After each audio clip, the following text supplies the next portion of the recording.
Hi, I'm Darius Cousin, and this is Vlogs of History After Hours.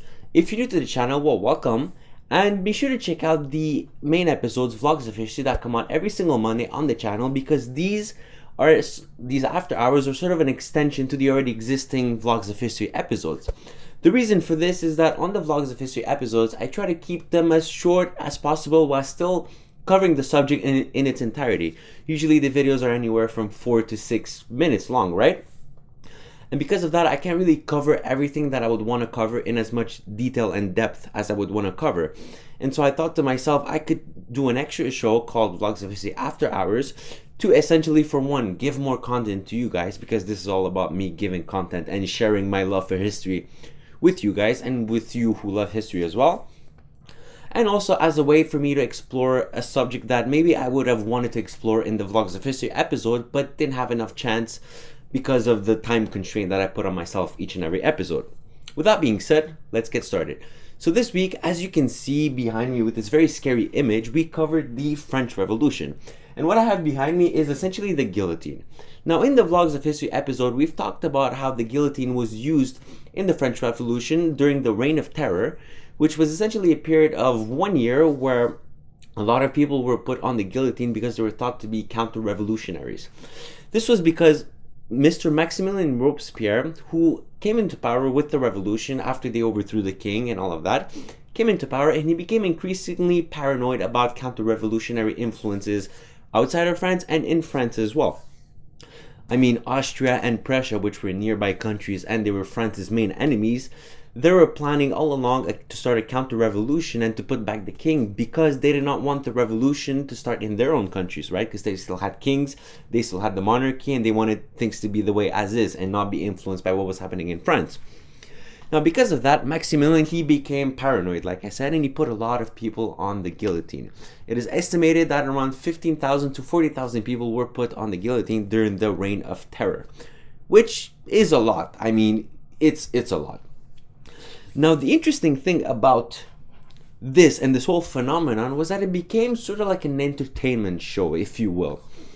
Literally, you had people that were borderline selling tickets to this show. It wasn't a private event; it was public. It was the guillotine was raised on top of a pedestal, and you had a large crowd essentially all around the guillotine, cheering and supporting and crying and every single emotions, right?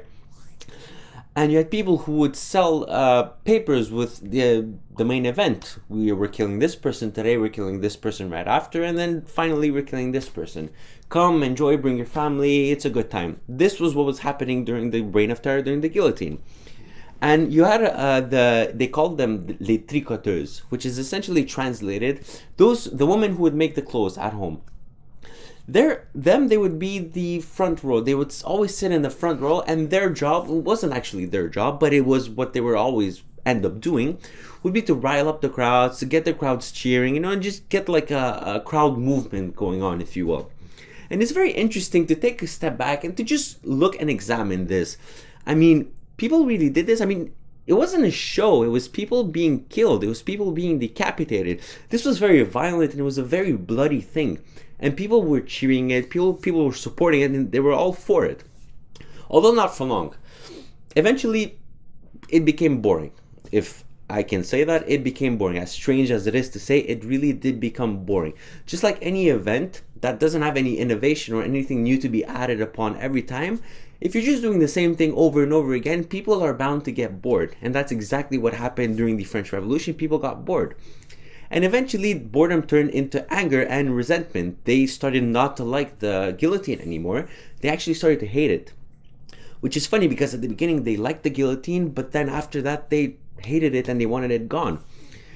And because of that, Maximilian Robespierre, who was the one that put all those people on the guillotine, well, France's way of showing, and this is funny, France's way of showing him, Maximilian, that they were fed up of the guillotine, they put him actually on the guillotine. So it's a very weird logic to show the guy that put everybody on the guillotine that were fed up of the guillotine. We're going to put him on the guillotine, right? It's very interesting, very, very weird. But the guillotine remained very important in France. I mean, it was a very important event, and they even executed King Louis XVI. Now, in Vlogs of History, we've talked about how King Louis XVI was the king that was there when the French Revolution hit, and that's who they dethroned. And when they abolished the monarchy, they abolished the king with it. And the king actually tried to flee France and go to Austria and Prussia to start a counter-revolution because they had similar interests, right, as I mentioned. And because of that, he was accused of treason because he never actually made it out of France. By the way, all of this is covered in Vlogs of History. Make sure to check that out if you haven't seen it. And because of that, he was accused of treason and he was put on the guillotine himself.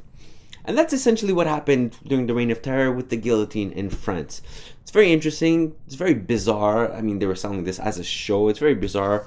Today, we would have seen none of it. I hope so. But it's very interesting to take a look. And I'm glad that I started this show to be able to explore this in more depth and in more detail and to just give a more casual vibe to this show, because I want to leave all the editing and all that fancy stuff for the Vlogs of History episodes. And that's it for this week's episode of Vlogs of History After Hours. If you've enjoyed it, make sure to leave a like, comment, share it to a friend, and subscribe to be notified when the next episodes come out. These episodes come out every single Wednesday, and the Vlogs of History episodes come out every single Monday. That way, there's not too much time in between, and the information is still fresh in your mind. My name is Darius Kozan. It's been an absolute pleasure, and I will see you next week on Vlogs of History.